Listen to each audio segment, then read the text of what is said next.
Hello, everybody. I'm John O'Loughlin. Welcome to McDuff Lives. And today we've got Harley Schlanger back to talk about tariffs. What a big topic that is. So let's get started. Or, as we say here, let's go.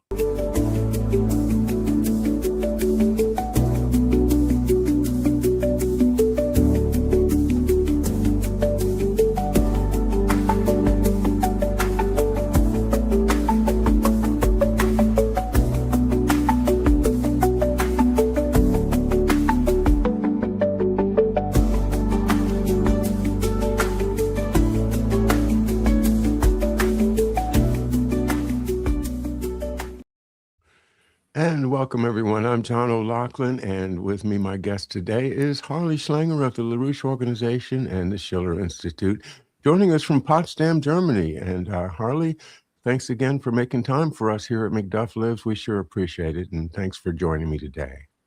Well, I always have time for you, John. I enjoy our discussions, and hopefully your viewers do too. Oh, yes, yes, indeed. And the viewership is building up. And in fact, I now have 4,996 followers on Twitter. So four more and we get to 5,000. And I'll be, Okay. so I feel pretty good about that. And, but Harley, the topic that I put up today is a big topic on your mind, I know, and that is the Trump tariffs. And it needs explanation. People need to understand what's really at stake here with these tariffs. I know a lot of my friends that are on the MAGA side are very pleased and thinking, yeah, well, we're going to just keep on doing more tariffs and Trump will figure this out and it's all going to rebound to our benefit. But that's not the way that I hear you speaking about it. And having just watched Diane Sayre's State of the Union speech yesterday, I am sure that it's not the way that she sees it either. So Trump's tariffs, good thing, bad thing, and is it endangering the economy? Well, I'll definitely talk about that. I just want to remind people that it was 4 years ago today that Putin launched the special military operation in Ukraine. And along with the tariff problem, we still have the wars. We have the suspended animation over Iran. So there's a lot going on, and we'll pick it up. And on the good side, it looks like the chaos inside the British Empire is continuing. So the tariff question is really, it's something people don't understand generally, because there's a difference between a tariff the way Trump is using it, which Jameson Greer, his trade representative, actually understands some of it by the letter of the law in terms of this being part of the American system. But unfortunately, he doesn't understand the American system. So he can cite the fact that the tariff that Trump is using was modeled on Alexander Hamilton, the attempt to allow for a capability for manufacturing in the United States right after the American Revolution. But that's about as far as it goes. So let me break it down in two different parts. First, what we're being told is just not true. We're told that by putting a tariff on goods, it brings in a lot of money to the United States, and it allows the U.S. to overcome the trade deficit, which is fairly large, and also provides money for the government. And on top of that, it means that we can compete more effectively in manufacturing because of the higher prices for imported goods. And so what they cite is, I think it's $256 billion in tariffs that they collected. Now, the problem is that's not paid by the foreign competitors. That's paid by the people who import the foreign goods, which means U.S. consumers and U.S. corporations. So the Economic Institute in Kiel, Germany, which is one of the better statistical compilation services, put out a report on the first 11 months of the tariff policy and said, yes, indeed, the U.S. did get $260 billion, but 94% of that was paid for by U.S. corporations who compensated by raising prices and U.S. consumers who had to pay higher prices for the imported goods. So it's not as though countries that were cheating us by competing unfairly were paying. We were taxed. That's the first point. The second point then is that what happened to that money? Did it go into credits for industry to hire new people, to go into research and development, to create jobs? No, it went into the overall government pot to supposedly lessen the deficit. But the reality is that the trade deficit continued to grow the entire year by $1 trillion. It went up $1 trillion in the first 11 months of 2025. And at the same time, the number of jobs in manufacturing fell 11 out of 12 months. So if the idea was that you get foreigners to pay for their unfair competitive practices and that it allows the United States to put credit into industry and create new jobs, that did not happen. And I think what this shows is that the people who promoted this idea, namely Jameson Greer, Lutnick, the Commerce Secretary, I'm not sure who else, they don't understand what Hamilton actually did. So if you want to break that down a little more, that's the first problem. Then we can go on to the bigger problem after that. Is that fairly clear, John? Thank you. Yeah. And one of the things that it's kind of puzzling me is why are they talking about Alexander Hamilton? What is what they're doing have anything to do with Alexander Hamilton, and why is that a selling point? The people that vote Republican, they don't know nothing about I mean, excuse me for being a little bit, but most people don't have a clue as to why it's important to identify Hamilton's policies, much less talk about them in a public forum. Well, think about the slogan, "Make America Great Again." When was America great? If you actually look at the problem we're facing today of a trade deficit, of a budget deficit, of inflation, of a shrinking workforce, that was where we were when the nation came out of the Revolutionary War and beat the British. We had no credit capability, no internal credit capability. We were not getting money from overseas. We owed a lot of money. And so Hamilton had to confront exactly what we're confronting today. What did he do? He set up something called the Bank of the United States, which was a bank that individual private citizens could buy some stock in, some shares in it. But most of the money came from the government. That is, the government created credit. And that credit was then directed to potential producers and into infrastructure. So that the Hamiltonian idea came from dirigism in France, from Colbert, from Leibniz. The idea that you can create credit by the government, provided it goes into areas that will produce more wealth than you're borrowing. And that requires technological progress. It requires a skilled workforce. It requires an ability to find markets and also to transport goods and move things cheaply. So that's what Hamilton did. And with the other argument he was going up against was Jefferson and others who said, we shouldn't pay these debts. We can just cancel it. But Hamilton said, look, if you ever want to be able to borrow, you have to show that you're creditworthy.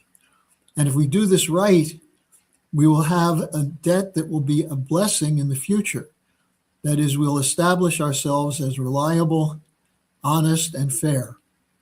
And so by having a tariff policy, what that did was it meant that the British, who were trying to undermine the United States after the American Revolution by selling whatever manufactured goods they had to us cheaply, so that cheaper than we could produce them here in the United States, so that we wouldn't be able to afford to produce them, Hamilton put a tariff on it, a tax. Now, that wasn't to punish them, that was to create the space for his internal credit system to work. And so what he then did was use the national bank to, I'm sorry. He used the national bank to generate credit to those entrepreneurs, producers, inventors, and people who could build infrastructure, so that we would have an investment in infrastructure, which cheapens the cost of the overall production. That's the benefit of infrastructure. If you have roads, ports, bridges, power generation, water management, it does allow you to produce things more cheaply. Then the second part of it is by generating credit, you can pay to have new businesses set up, and it will improve the standard of living. It will allow for the more efficient distribution of goods and give people a better standard of living, which makes them more productive. The central piece of Hamilton's policy was, how do you increase the productive powers of labor? Because if you have people working in more efficient means of production, who are better paid, who are happy, who are glad to do the work, that's the ideal situation for a growing economy, in which case you can support a certain amount of debt for a while, knowing that you'll produce your way out of it by increasing the value of your overall productive sector. That's what Hamilton's idea was. Now, what's the idea of knuckleheads like Howard Lutnick? It's, how do you make money? Right. How do you make a profit? So if you can make a bigger profit by investing in topless bars and whorehouses and video games than you do if you build up a steel industry, go with the first option. Whatever gives you the best return. And in the US now, for the billionaires, the best return is in the financialization, the securitization sector, paper, betting against other financial instruments. That does not improve productivity. It doesn't improve the standard of living. In fact, it increases the separation between the billionaires who get the profits and the average person who can't afford to play those games. And so the whole idea, and this is something Trump understood when he won his first election. He accused the Obama administration of running up the stock market as a way of saying the economy was in good shape. And Trump said, no, that's not true. If all you're getting is profits from stocks, it doesn't increase the overall physical economy. And so that's why Trump was saying in 2016 that we need banking regulation, Glass-Steagall, and we need investment in industry. Now, he continued to say we need investment in industry, but he dropped the idea of banking regulation. So if banks can make more money by loaning money to their best customers who are stock speculators, that's what they'll do. And on paper, it will increase the value of the accounts and the money in the bank, but that doesn't give you a solid economic foundation. And so that's the problem that you have with the monetarist economists. And that's the problem with Jameson Greer. As far as he goes talking about Hamilton, Henry Clay, Henry Carey, Lincoln, it's refreshing to hear him talk about that, but he doesn't understand what they did. And he doesn't understand that for Hamilton, as an adherent to the ideas of Franklin that he got from Franklin of Leibniz, the it's the physical good production, which it depends, improvement in that depends on the increase in the creativity of your workforce. And so if your workforce is happy, if they're getting educated, if they're getting better housing, better food, better healthcare, they'll be more productive. If they're sitting around every day after a hard day of work trying to figure out if they're going to be able to pay the rent this month, they're not happy, they're less productive, and that's the difference. And so you may be able to show GDP growing, but if you actually look at it, it's a small sector of the economy that's producing the increased GDP, and the larger sector of the economy is struggling to survive. And that's the problem with the Trump tariffs. Now, one other aspect. Why did the Supreme Court vote it down? The Supreme Court was not defending the Hamiltonian system, but they were defending the Constitution. Because what they saw was that the tariff policy of Trump was, for them, a tax. It was a tax, not an old, real well-defined tariff. And the provision in the Constitution for who can determine taxes, that's the prerogative of only the legislative branch, the Congress. The president cannot issue taxes. And so that's how they threw it out. Now, I would say one final point on this. If your whole idea of tariffs is that you use it as a club to get countries that don't agree with you to go along with you, that also goes against the national interest. So when a country refuses to stop selling Russian oil, for example, and Trump threatens to tariff them, put taxes on their exports, that's not an economic policy. That's the best way to look at that is what Scott Bessent did to Iran. He said the sanctions and the embargoes on Iran was an example of economic statecraft, and that was going to bring down the Iranian regime. How wrong was he? The polling agencies, including polling agencies that are not Iranian, are showing that the support for the Iranian government has gone way up because the Iranian government did something smart. They showed Bessent saying that we're punishing Iran for not going along with us. And we're making life miserable for them, making the economy miserable, embargoing food, the cost of food's going up. So what did the Ayatollah do?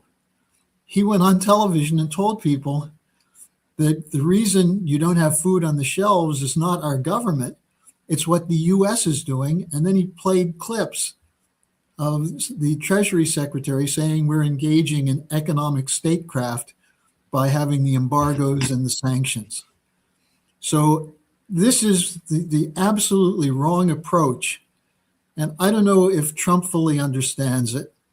I think he was sold the idea that tariffs will be a quick way to provide money for revitalization of US industry, but only if corporations have access to that money and a tax policy so they can put that money into new plant and equipment, research and development, and so on. What happened in his first term is with his tax credit policy. This was not John F. Kennedy's tax credit, which said that you can get a tax credit if you invest in plant and equipment and things which improve the productivity of your company. This was a tax credit that gave CEOs and corporate boards the right to invest the money they saved in taxes in buying their own stock and driving their own stock up, increasing their own personal profit, but not improving the solvency or productivity of their corporation. So it's the difference between a physical economic system, which is what LaRouche always talks about as the Hamiltonian model, the Lincoln model, the FDR model, versus a British system, which is buy cheap and sell dear. Get things for as cheap as you can and sell them for as expensive as you can. And the best way to do that is something that doesn't cost anything to produce, like a stock certificate or a financial derivative. So, in a nutshell, I hope that's clear, but that's the problem. Well, obviously, it's a lot to take in. And while I've been studying this with you guys for 6, 7 years now, I still find myself stopping and saying, wait a minute. Here's one example. When you said dirigist, and I realized, oh, what that means is a directed economy from the top. And that is not what your average Continental soldier voted for or fought for. You know, he fought for, I'm going to build my own house and I'm going to make a family and I'm going to have guns and I'm going to protect my family and I don't need no government for nothing. And Actually, he did need that, John, because the average person was very happy with the way things turned out. Because by having a well managed financial system, it made every dollar that you made more valuable. It meant that you couldn't be taken advantage of by unscrupulous bankers who manipulate interest rates and stocks and so on. So the idea was not that the government tells every person what to do. And in fact, when you have that system, the bankers, the individual bankers have a choice of how they can invest it. But they'll make more money if they invest it in physical goods production in the long run than they will if they look for speculation. and we just look back over my lifetime when all of a sudden everything started being made of plastic and coming from Japan and then China. You need a moment? No, I thought I had this on airplane mode, but I can't figure out these phones. And I don't know why everyone's calling me now. I thought everything was out of the way. Well, anyway, Well, let's get back to this because we got to concentrate on it. yeah, because right now is a very, very important time as people are starting to think about the upcoming midterm elections in the U.S. Um, and the irony, though, of fight a revolution against the European powers, and then the solution to your economic woes is to re-engage with European finance.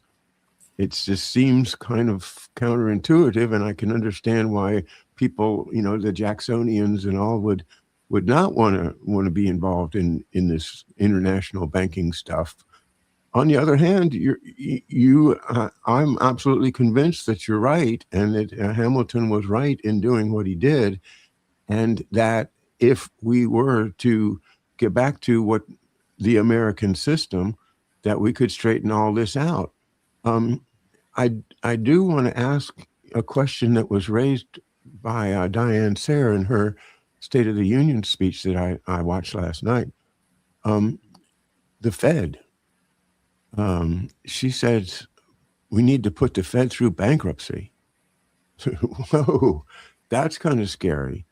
Um, what do you? I don't know if you heard what she had to say or not, but Yeah. to me, it's a little like that's like rocking the boat in a big way. How would that work? Well, first of all, the Federal Reserve is unconstitutional, Yeah. and it's owned by private banks. You see, the difference is if a government works properly as a referee, as a regulator, it allows the maximum freedom for people to produce new wealth and be creative, but within rules. And what you always have is people try to figure out how to game the system. And that's happened repeatedly and more aggressively since 1971, when we took away the one thing we had as something that grounded the system, which was the reserve, gold reserve backing the dollar. Now, that didn't mean that if you went to a bank, you could demand gold for every dollar you had.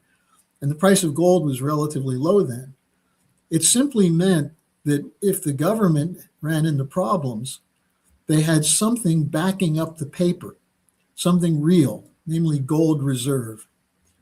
And so that tends to cause trust, as opposed to if you're just issuing banknotes or issuing various kinds of IOUs like government bonds.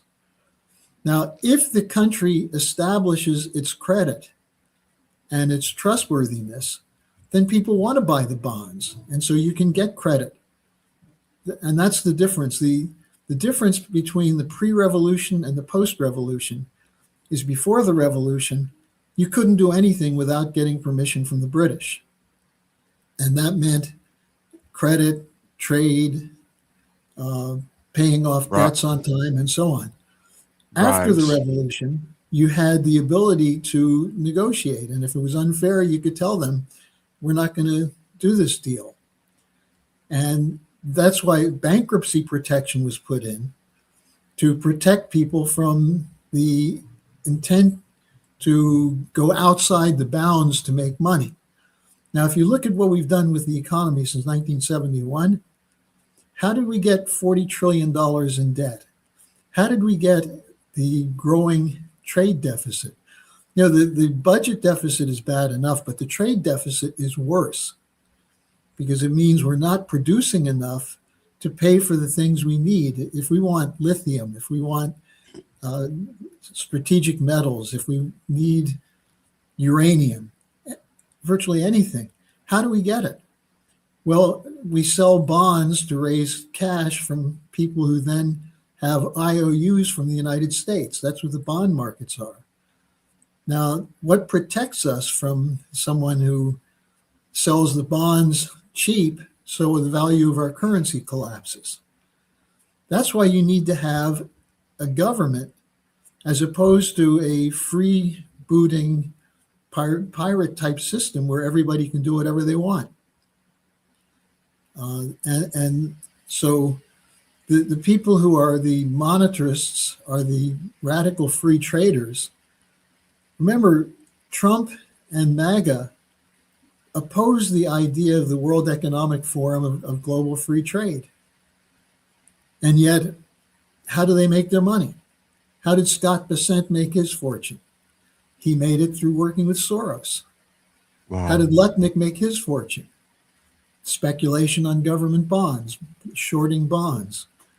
So you have people whose experience in economics is personal, private interest as opposed to the idea of a national interest. Now, it doesn't mean that you can do everything based on national interest, but if everyone's only concerned with their own private profit and has an ability to get around laws and, you know, like what did Jeffrey Epstein do? He showed people how to evade taxes. That was one of where he got his start. And how do they do that? You go to the offshore banks, the British banks. So if your argument is that we fought a revolution to get away from foreign money control, who the hell determines the value of your money right now? It's not the Federal Reserve, because the Federal Reserve is a private company that is responsive to the private banking system that owns it, not to the government. And so with the idea that you see, that's what the Bank of England is. Did I just lose you, John? I am here. I think I just lost my camera. So okay. let me switch to another camera and see if that'll work. There I am. Okay, now let me get. Okay, so we're back. The idea of the Federal Reserve was essentially to protect the largest banks, the Rockefellers, the Carnegie Mellons, and so on, to establish a system that would benefit them, as opposed to what Lincoln did. That after Lincoln was assassinated, his policy continued, the greenback policy, which was government issued money backed by physical goods production. And what was the big physical goods production in the second half of the 19th century? The railroad system, which enabled us to expand the country, to increase the area that was cultivated, the development of the steel industry, coal industry, and so on. That was where credit went. And it was so successful with the U.S. Centennial Exposition in 1876 in Philadelphia. People from all over the world came and they marveled at how did the United States, this backwater, rural bunch of ignorant farmers, become so wealthy? And it was the Hamiltonian system. And there were people like Henry Carey, whose father, Matthew Carey, was very close to Ben Franklin. He was one of Lincoln's economic advisors. Peshine Smith. There were a number of these guys who worked on the physical economic policy of Hamilton. And people from all over the world went back to their countries and said, we want this. And where did it get implemented? Bismarck's Germany. When Bismarck unified Germany, at first it was a totally free market system and their economy was crashing. And so Bismarck changed and brought in a national banking system modeled on the US and a tariff system because they were being hammered by cheap British finished goods and cheap Russian grain. So all of a sudden, Germany went from being all these different principalities to being a unified country that was unified around an economic system. And the economic system was that of Friedrich List, who was as a young German was in the United States during the Hamiltonian period and the period of the National Bank. And he brought that to Germany with the customs union that allowed Germany to eventually establish an American system style banking system. Who else did that? The French, the Italians, the Japanese, the Russians. And so by 1900, the whole world was moving toward the American system. And for the British, this was an incredible threat. And just one note on this, in 1896, William McKinley ran for president as a tariff president, not because he was just willy-nilly putting tariffs on things, but because he was a Lincoln Republican. He understood that you need to have a capability of the government to work with the private sector to increase the overall productivity of each person employed. And what was done to try and stop that? The free traders worked in the University of Chicago to set up a free market think tank, basically. And it was that against McKinley. But McKinley was winning because the veterans from the Civil War, as McKinley was, liked the Lincoln system. So what did they do? They assassinated McKinley and put in a pro-British guy, Teddy Roosevelt, to replace him. And we've been fighting ever since the battle between private interests über alles versus the idea of a general welfare. And John, there doesn't have to be a contradiction between the good of all and the good of individuals. That's the Hobbesian or Lockean system, which says that only a person who's willing to fight for himself first can make it. And if you have the whole population thinking that way, then you have no national consensus.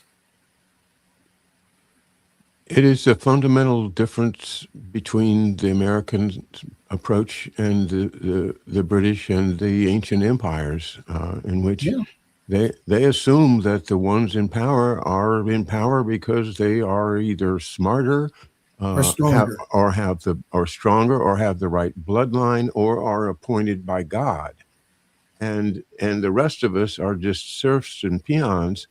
And from that point of view, it looks like a lot of thought is now being generated in the idea of, well, with AI, we're just not going to need all that many worker bees. Why don't we just let them die off, or maybe help them somehow with some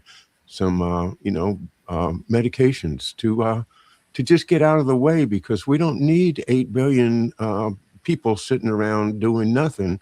Uh, this is where this is headed. If we Well, don't revive the idea of humanity and we are all one, and this whole idea that I think is behind a lot of the left thinking of no aristocracy, no kings, no emperors, no empires. Let us all respect one another. Let's do the golden rule. And if we could just do that, I don't know. But it is a problem of entitlement, of an assumed entitlement that people either have got through their birth or through being a very good servant, like George Soros or what's his name, the Klaus Schwab. well, there's another point here, which is that if you look at the way this system came about, it came about because of individuals who were able to, on the one hand, out hustle everyone else. And in many cases, that included things that were illegal, trusts, monopolies, things of that sort. But then they started writing it into the rules of the system. And you had a class, what you might call the Epstein class, people who do think they're better by birth and that they know what to do. Now, on the point you were just making about useless eaters, we just are finishing a pamphlet on what was Jeffrey Epstein really. And the first 3 parts or 4 parts are what I've written for the EIR. The last part is a very fascinating review of Epstein's involvement in eugenics research, life expectancy, and so on. Toward the end of his life, this is what he was doing. He was meeting with people like Peter Thiel, meeting with people like Larry Ellison, people who were thinking about, how do I save my seed so that the goodness that I do will last? Epstein actually talked about it that way. And this is a form of the Malthusian racism, where you start by saying that there are only certain numbers of people who really deserve to live longer lives. Mm-hmm. And the rest, as Hobbes said, life is short and brutal. So you have to squeeze whatever pleasure you can out of it, as opposed to the idea that by acting in the interests of the whole society, you actually get pleasure. And this is the difference between pursuit of happiness versus pursuit of property. Because you can't be happy without other people. I think it's obvious. Well, and also without the idea that your life has a purpose. Yeah. It is because you're going to die someday. What difference does it make whether you had millions of dollars during your life or just a little bit of money and a happy family? People with millions of dollars don't necessarily have happiness. And especially if they're afraid someone's going to sneak around behind them and steal their money. So that's why you need institutions. What the idea of a Republican institution is, that you have citizens who deliberate on what's good for the whole country. And maybe they have to temper their desires for a bit of time so that they can do something that will have a higher benefit. Now, some people dismiss that as altruism. Well, no, it's actually in your best interest to have a society that runs well and where your neighbor can benefit as well. Because if your neighbors are poor and you hit it rich, what protects you? You can, in the old days in Renaissance Italy, you'd build a big tower and hire a lot of soldiers to guard the tower. You go to cities like San Gimignano and some of these others where there are 13, 14, 15 towers, and the rich people would try to build a tower bigger than the next person's. Building a stairway to heaven, Harley. Yeah. Yeah. Well, of course, the Irish monks did the same. Well, You know, unfortunately, religion is not always a clear path. not But when if there's you Vikings attacking. if you look at the Augustinian tradition, which is what the Peace of Westphalia comes from, the idea, the Augustinian tradition comes from what? It's the Sermon on the Mount. Yeah. And Jesus is explicit. Jesus doesn't say whoever has the most toys when they die wins. There's a higher purpose to life than owning something. And that's the mistake that people make. I want to go back to your very first comment, and that was that this is the fourth anniversary of the special military operation / Ukraine war, and tie it in with what we've been saying, in that when no, it's me now. Okay.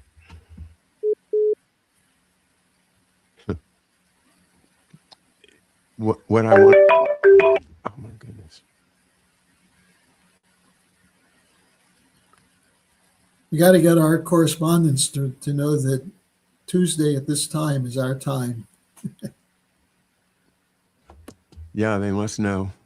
Well, I'm going to try to do it, to tie in the issue of what does America produce to the special military operation, and the fact that it's just gives on and on and on and on. And that, of course, is the military industrial complex. And that exists, in Europe as well as in the United States. And I get angry. I'll tell you, I will confess that I was somebody that up until 4 years ago thought Putin is never going to invade Ukraine. He won't do it. He won't do it. Well, woke up this 4 years ago and he did it. And ever since then, I've been following the war reports. I follow the mappers on YouTube, and I tell you, it is the most frustrating thing because hundreds of thousands of guys are dying and no progress is made towards peace. It seems to me that the American economy is financing and building, and that if there's anything we can build, it's military materiel. So is that a fair combination of ideas that we have turned into this? We're run by the military industrial complex for the military industrial complex, and the hell with everybody else. Well, why did Putin feel he had to do something to address the anti-Russian grouping that took over the Ukrainian government after the coup in 2014? Going back to 1990, February 1990, James Baker was meeting with Gorbachev, and they were talking about, would the Warsaw Pact dissolve peacefully? That is the Soviet equivalent of NATO. And the issue there was, what about Germany? What about East Germany? Could it be incorporated into a Germany that's not oriented against the Soviet Union? And so Baker said to Gorbachev, NATO will not move 1 inch eastward if you dissolve the Warsaw Pact peacefully. And Gorbachev made that agreement. The U.S. didn't stick to it. Now, Putin, when he came in a decade later, was watching as all the Eastern European nations were being brought into NATO. And the idea of American and British weapons being deployed on the Russian border, he said, we have no security, no safety from that. That's a threat to our sovereignty. Don't you understand it? And he had many encounters with Americans and Europeans where he said, we don't trust you to respect our sovereignty. And why could he say that? Because the decade of the 90s, Russia was being picked clean by bankers who were backed by NATO. And so during that period of time, Putin learned a lesson. Nevertheless, he still was very patient. He took the idea from Clinton and also even W. Bush said it, that Russia could become a part of NATO. Mm-hmm. That there's no internal division because Russia had a long history of a relationship with Germany and with France. So, but Putin was watching as neo-Nazis from Western Ukraine were kicking out the pro-Russian, actually ethnic Russians who lived in Ukraine. They were Ukrainians, but they spoke Russian. They had a background in Russia. And 14,000 of them were killed between 2014 and 2022. And Putin kept asking, can't you do something about it? There were two Minsk agreements where the West pledged that they would stop that. And they never did. They didn't stop the Ukrainian neo-Nazis, the Azov battalion, and so on. And so what happened? Putin finally said, we are going to have to take this into our own hands, because otherwise you're going to join NATO and the Eastern Ukrainians are all going to be toast. And he tried to talk to Biden about it. Biden was an imbecile. But Biden represents, you call it the military industrial complex. It was those people in the United States, in the corporations, military and others, raw materials and other things like that, who looked at Russia and saw a vast raw material wealth that they wanted to grab. And to do it, they had to break the power of the Russian state. And so they were betting that if they built up a Ukrainian army, they could weaken Russia.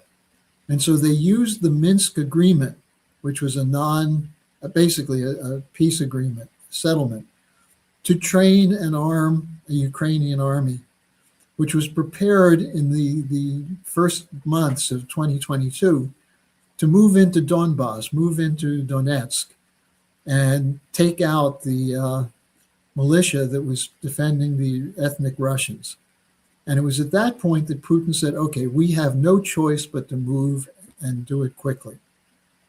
And what he had hoped is that by a show of force, the West would say, okay, we get you. Because what were the Russians saying?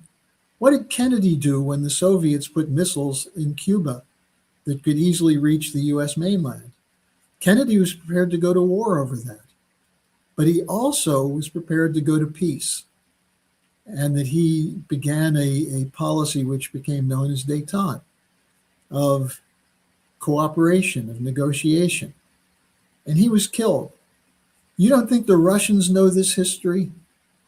They know precisely how the military industrial complex thinks, and that you can't trust them. And so the Russians are left with a very bad choice, which is fighting a limited war, which is what they're doing in Ukraine, where they're effectively wiping out the Ukrainian military capability, but NATO and the US keep building it up. Now, just this last week, there was a missile shot into 1,700 kilometers into Russia that hit a Russian plant that was involved in the nuclear capability.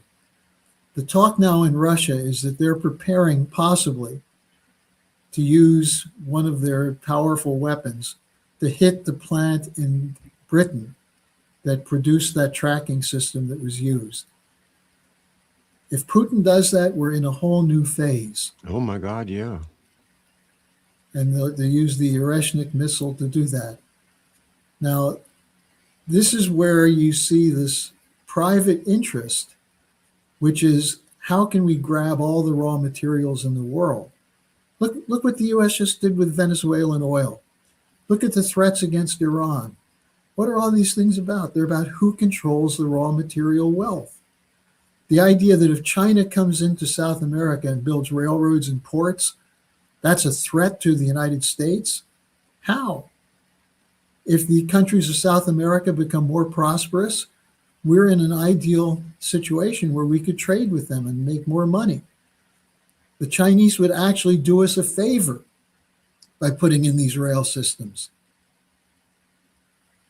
Well, this you is know, where you can't convince people though, because the one thing that's, when you said Chinese, the first thing that popped into my mind was the report this week that Canada is now going to import actual PRC soldiers into Canada, I guess to guard their oil investments or something. But you know, I can get a little paranoid about the fact that hey, our country is going broke.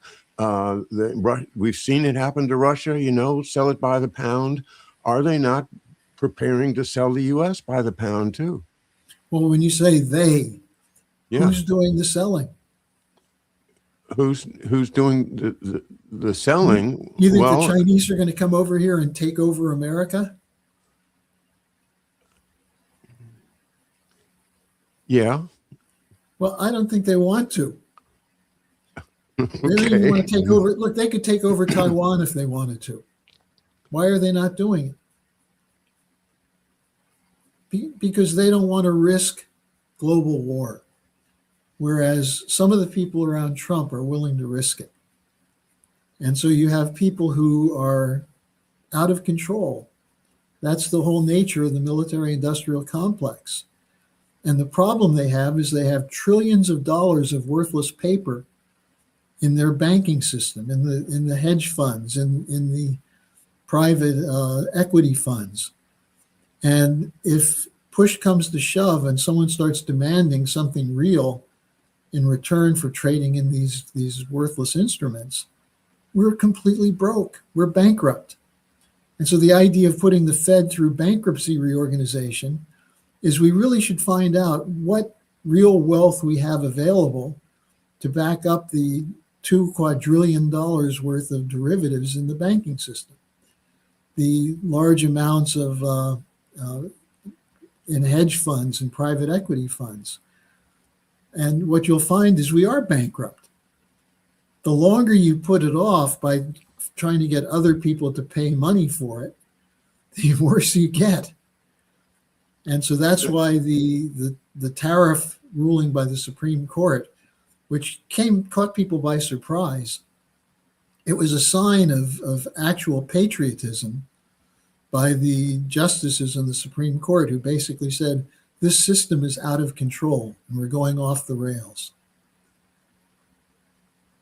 And that's my fear, is that they want us off the rails. They want us to get to the point where we just throw our hands up. But John, who's they? The It's big banks, the people yeah, that that's own the right. big banks, right? Yes, not the Chinese. The Chinese No, haven't no. done a damn thing to wreck the U.S. economy. It's our own bankers and financial institutions. But the Chinese just did another roundup of bankers who were swindling the Chinese people, and they put them in prison. They protect their people from swindlers. We honor them. Look what Epstein was allowed to do for so many years. And Epstein, tax avoidance as opposed to, tax cheating, that's where the fine line is that lawyers and accountants get paid big bucks to discern. But the fact that he got the wealth by using offshore British banking, without regulation, the places where the drug dealers go to park their money, and he got away with it. That's what's got to come to a screeching halt, right? Don't we have to just wait a minute? If you want to be in our economy, you got to be an honest. You got to use real banking system. You can't just hide all your money, because that's where all the money goes. That's why Go we ahead. just have a couple of minutes here. And one thing that's interesting about the arrest of Andrew Mountbatten Windsor is that he thought he could get away with it. Now, not only is he in trouble, but the whole network around him, Mandelson, McSweeney, and King Charles III is potentially in trouble. One of the things that Andrew did, he was considered the cheerleader in chief of arms trafficking. Mm-hmm. And he worked with a whole bunch of these illegal guys like the Al Yamama case and the Iran-Contra. Andrew was essentially part of the gun running operation. You know who was a bigger gun runner than that? Was Prince Charles. He was known as Charles of Arabia. And after the Arab Spring, when British intelligence ran these operations to try and overturn the so-called oppressive Arab regimes, Charles went in and sold $14 billion worth of British armaments to the regimes that had trouble from the uprisings. These are people who are immoral, who pay for an operation. It's like the mafia. You pay someone to go and say, do you need protection? Are you worried about your window getting broken? And if you don't pay them, bam, they break your window. That's what this is. And it looks like the tolerance for this is no longer there when people are losing everything and finding out they're being swindled by these maniacs. And the only question is, can we get a mobilization to do the same in the United States to clean it out? Exactly. Exactly. That's what my wife was saying right before the show. She's saying, well, yes, Mandelson, yes, Britain is doing something, but the U.S. is not doing anything. We're not doing anything, and I will just say, I want to see some perp walks. I want to see some Here's serious. something people can do. Yeah. Right. Get the Epstein series that I produced. The EIR is going to put out a pamphlet. I have 3 or 4 articles on it, which goes through how this was it started as organized crime, and everything we're talking about is swindles. And if people read it and think about it, maybe they'll get mad enough that they'll do something in the midterm elections. That's what Trump's worried about right now. That's why he hasn't hit Iran already, because he's afraid that it will bring down the Republican Party. And that's what polls are showing.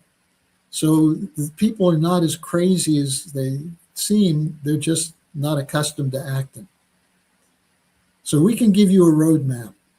People can write to me, John, if you put my email address and the LaRouche organization up on your program.